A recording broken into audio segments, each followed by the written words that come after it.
नमस्कार दोस्तों, मेरा नाम है आकाश और आज हम लोग बात करेंगे अमेरिका के क्रेडिट स्कोर के बारे में। क्या होता है ये क्रेडिट स्कोर, क्यों इतना इंपॉर्टेंट होता है, कैसे ये आपके फाइनेंशियल डिसीजंस को इन्फ्लुएंस करता है और एट द एंड कुछ बेस्ट प्रैक्टिसेस जिसको फॉलो करके मैंने मेंटेन किया है अपना 850 का परफेक्ट फाइको स्कोर। तो जानेंगे इन सारे सवालों के जवाब इस वीडियो में, तो स्टे ट्यून्ड। ओके, तो हमेशा की तरह मैं जितने पॉइंट्स के बारे में बात करूँगा मैं उसको टाइम स्टैम्प बना के नीचे डिस्क्रिप्शन बॉक्स में डाल दूंगा। तो इनकेस अगर आपको कोई पॉइंट जल्दी से देखना है तो आप वहाँ जाके उसको जल्दी से देख सकते हैं। और हो सकता है ये वीडियो शायद थोड़ी सी लंबी हो जाए, बट ट्रस्ट मी, इस वीडियो को देखने के बाद आपको कोई डाउट नहीं रहेगा कि क्रेडिट स्कोर क्या होता है, कैसे ही जनरेट होता है और कैसे आप इसको इंप्रूव कर सकते हैं। तो प्लीज़ वीडियो को पूरा देखिएगा। ओके, तो चलिए पहले पॉइंट के बारे में बात करते हैं कि क्या होता है ये क्रेडिट स्कोर। तो इसको समझाने के लिए चलिए मैं आपको कहानी सुनाता हूँ। ठीक है, तो सपोज करिए मैं एक बैंक हूँ, ओके, और मेरे पास एक बंदा आता है, कहता है कि मुझे $30,000 चाहिए क्योंकि मुझे गाड़ी खरीदनी है। अब मैं एज अ बैंक सबसे पहले क्या करूँगा, मैं अपना फ़ायदा देखूँगा। मैं देखूँगा इस डील में कितना रिस्क है, मैं पहले रिस्क असेसमेंट करूँगा। ठीक है, हो सकता है इस बंदे को अगर मैं पैसा दूँ तो ये शायद पैसा टाइम पे ना लौटाए। हो सकता है ये इस बंदे के पास इतना इनकम ही ना हो, इतना ये इनकम ही नहीं जनरेट करता है जितने का ये लोन मांग रहा है, या फिर ये टाइम पे पैसा देगा या नहीं देगा। और बहुत सारे ऐसे रिस्क इन्वॉल्व होते हैं जब कोई बैंक किसी को लोन देता है।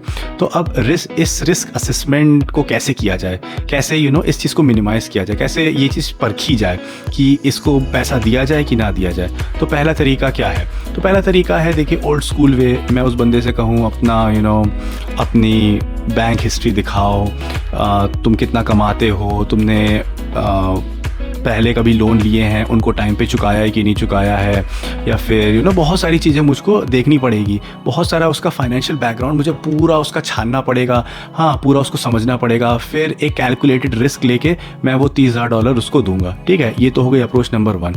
और आप देख रहे हैं कि इसमें कितना टाइम जा रहा है, कितना रिसोर्स जा रहा है, कितना एनर्जी जा रहा है, कितना ज़्यादा माथापच्ची करना पड़ रहा है। तो इन सब हैसल से बचने के लिए एक सिस्टम निकाला गया जिसको कहते हैं क्रेडिट स्कोर। तो उस क्रेडिट स्कोर की हेल्प से बैंक वो बस क्रेडिट स्कोर देखता है, वो नंबर देखता है। अगर वो नंबर कम है तो मतलब रिस्क ज़्यादा है, इस बंदे को पैसे देने में रिस्क है।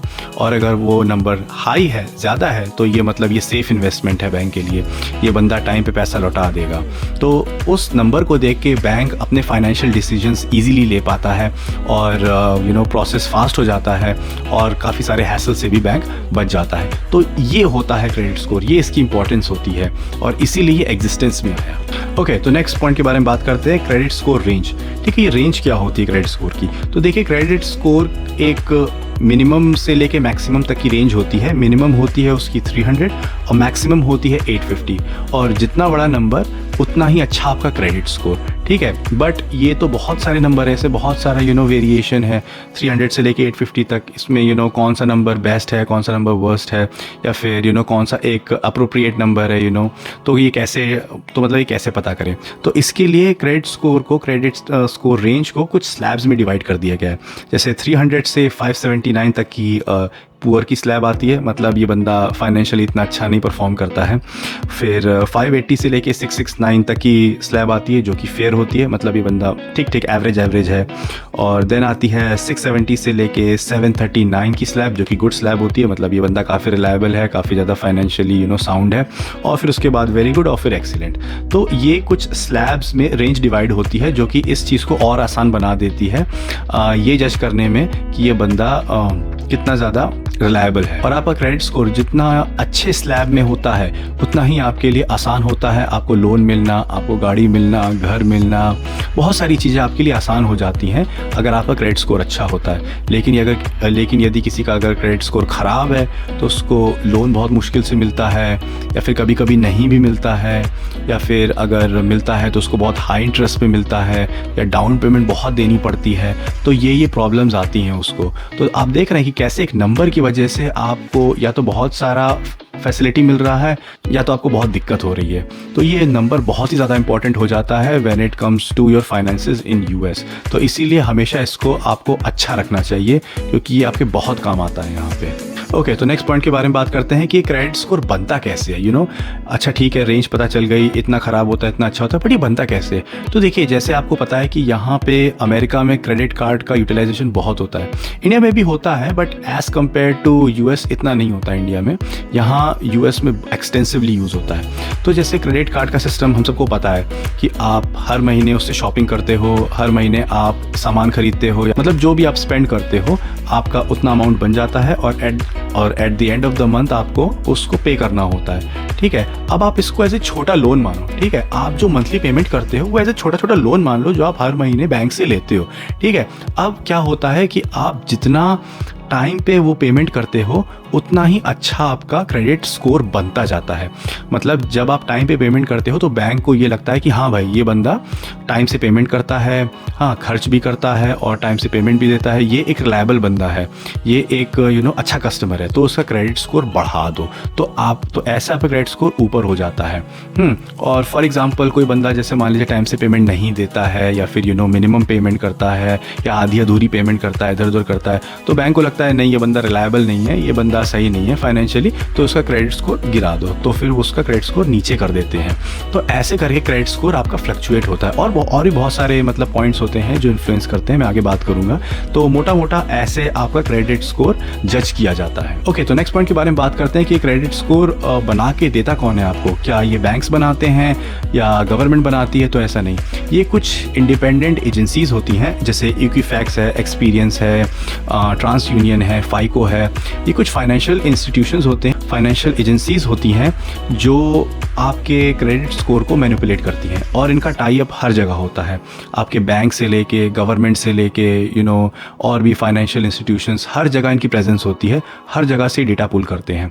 तो उस डेटा को वो लोग एनालाइज करते हैं, और बेस्ड अपॉन दैट एनालिसिस ये आपके क्रेडिट स्कोर को या तो बढ़ाते हैं या तो घटाते हैं। जैसे कि फॉर एग्जांपल वही मैंने बताया कि अगर आप टाइम से पेमेंट कर रहे हैं, आप फुल पेमेंट कर रहे हैं, तो ये डेटा बैंक वाले इन एजेंसीज़ को दे देते हैं। जैसे यहाँ पे फाइको एक एजेंसी है जो कि बहुत ज़्यादा फेमस है, बहुत ज़्यादा यूज़ होती है, तो वो डेटा फाइको को चला जाता है, और फाइको स्टडी करता है, और बेस्ड अपॉन दैट वो आपका क्रेडिट स्कोर बढ़ा देता है। या फिर सपोज करिए कोई बंदा टाइम से पेमेंट नहीं देता है क्रेडिट कार्ड की, या फिर आधी अधूरी पेमेंट करता है, तो ये डेटा भी फाइको के पास चला जाता है, और वो अपनी स्टडी करके आपके क्रेडिट स्कोर को नीचे कर देता है। तो ये आपके क्रेडिट स्कोर को मैनिपुलेट करते हैं, और इनका काम ही यही होता है कि ये बस आपके क्रेडिट स्कोर को मॉनिटर करते रहते हैं ऑल द वे, और ये सब कुछ डिपेंड करता है आपके फाइनेंशियल बिहेवियर पे, और इन्हीं बिहेवियर को स्टडी करके ये आपके क्रेडिट स्कोर को मैनिपुलेट करते रहते हैं। ओके, तो नेक्स्ट पॉइंट के बारे में बात करते हैं कि कैसे हम लोग अपना क्रेडिट स्कोर बढ़ा सकते हैं, क्या बेस्ट प्रैक्टिसेस हैं, और किन किन चीज़ों को फॉलो करके मैंने 850 क्रेडिट स्कोर मेंटेन किया है, जो कि एक परफेक्ट क्रेडिट स्कोर होता है फाइको का। तो इनके बारे में बात करते हैं। एंड फर्स्ट ऑफ ऑल मैं बता दूं, मैं कोई फाइनेंशियल एडवाइज़र नहीं हूं, मैंने खुद ये सब चीज़ें गूगल करी हैं और इन चीज़ों को इम्प्लीमेंट किया है, और धीरे धीरे मैंने उसका रिजल्ट देखा। तो मैं बस अपने एक्सपीरियंसेस शेयर कर रहा हूँ, और आई होप ये चीज़ें आपको भी हेल्प करेंगी। Okay, the first and foremost best practice जो आपको करनी चाहिए इज़ अवॉइड ओवर स्पेंडिंग। देखिए, जब हम सबके पास क्रेडिट कार्ड होता है तो हम लोग की टेंडेंसी हो जाती है कि चलो ये भी खरीद ले, वो भी खरीद ले।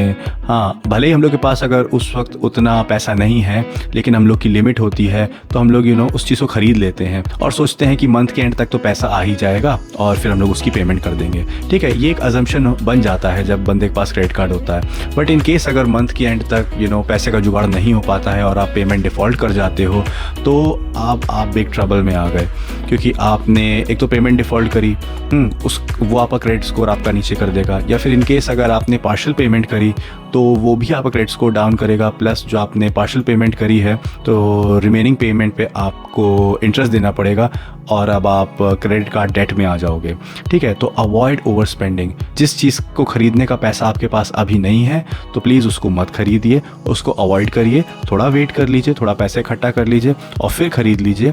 तो उससे क्या होएगा कि जब आप उसको ख़रीदोगे, लाइक सपोज करिए कोई $2000 या $3000 की चीज़ है, अभी आपके पास उतना बजट नहीं है। ठीक है, आप 1-2 महीने वेट कर लीजिए, जब आपके पास उतना पैसा आ जाए तब आप उसको क्रेडिट कार्ड से खरीदिए और फिर उसकी टाइमली पेमेंट कर दीजिए। तो उससे आपके क्रेडिट को बूस्ट मिलेगा कि ये बंदा रेगुलर से ज़्यादा उसने 3000 स्पेंड किए और उसको टाइमली पेमेंट भी कर दिया। तो ये एक अच्छा इंडिकेशन है, एक अच्छे फाइनेंशियल बैकग्राउंड का इंडिकेशन है, तो उससे आपका क्रेडिट स्कोर बढ़ता है। ओके, सेकंड बेस्ट प्रैक्टिस है use your card as much as you can. जितना ज़्यादा आप क्रेडिट कार्ड यूज़ करोगे उतना ही ज़्यादा बैंक को फ़ायदा होएगा। और जितना जल्दी आप टाइम से पेमेंट करते रहोगे, मतलब जितनी आपकी हिस्ट्री बनती जाएगी, फाइनेंशियल हिस्ट्री क्रिएट होती जाएगी, उतना ही ज़्यादा आपका क्रेडिट स्कोर बढ़ेगा। जब आपकी एक लॉन्ग हिस्ट्री होती है टाइम से पेमेंट करने की, कोई पेमेंट डिफ़ॉल्ट ना करने की, ऑलवेज़ फुल पेमेंट करने की, तो उतना ही अच्छा रिफ्लेक्ट होता है, उतना ही ज़्यादा रिलायबल आप दिखते हो बैंक्स को, तो उतना ही ज़्यादा आपका क्रेडिट स्कोर बढ़ता जाता है। ओके, तो थर्ड बेस्ट प्रैक्टिस है कि अपना पेमेंट टाइम से करिए। आप अलार्म लगा लीजिए फ़ोन में। जैसे मैंने हर महीने अलार्म लगा रखा है। जैसे मेरा 20 तारीख को पेमेंट ड्यू होता है, तो मैं 15 को ही सारी पेमेंट निपटा देता हूँ। जितना भी होता है मैं 15 तारीख को सारा हिसाब क्लियर कर देता हूँ। तो लास्ट मोमेंट का वेट मत करिए, क्योंकि 1-2 दिन प्रोसेसिंग होने में लग जाता है। 4-5-6 डेज़ जो भी आपको ईजी पड़े, आप कुछ दिन पहले ही फुल पेमेंट कर दीजिए अपने क्रेडिट कार्ड की, तो ये भी आपके क्रेडिट स्कोर को बूस्ट करता है। तो और भी बहुत सारी बेस्ट प्रैक्टिसेस होती हैं, आप नेट पे जाके देख सकते हैं और देख सकते हैं कि क्या क्या आपके ऊपर एप्लीकेबल है। मेरे पे ये 3 लगती थी, तो मैंने शेयर करी आपके साथ। आप देख लीजिए कि आपके लिए क्या बेस्ट सूट करता है। तो ये सब चीज़ें आप फॉलो करके आप अपना क्रेडिट स्कोर बढ़ा सकते हैं। एंड क्रेडिट स्कोर इतनी जल्दी आपका बूस्ट नहीं हो जाएगा, इट टेक्स टाइम। तुरंत आप रिजल्ट एक्सपेक्ट नहीं कर सकते हैं, इट टेक्स अ वाइल। धीरे धीरे बढ़ता है, धीरे धीरे पॉइंट्स ऐड होते हैं और तब जाके एक सिग्निफिकेंट डिफरेंस देखने को मिलता है। तो चलिए, यही कुछ पॉइंट्स थे जो मैं आपसे शेयर करना चाहता था। आई होप आपको ये वीडियो अच्छी लगी होगी। आई होप इससे आपको कुछ नया सीखने को मिला होगा, कुछ इन्फॉर्मेटिव सीखने को मिला होगा। अगर आपको ये वीडियो अच्छी लगी तो please I highly suggest you to like, share and comment on this video. यहाँ तक देखने का आप सबका बहुत बहुत धन्यवाद and I highly appreciate your time. Thank you so much.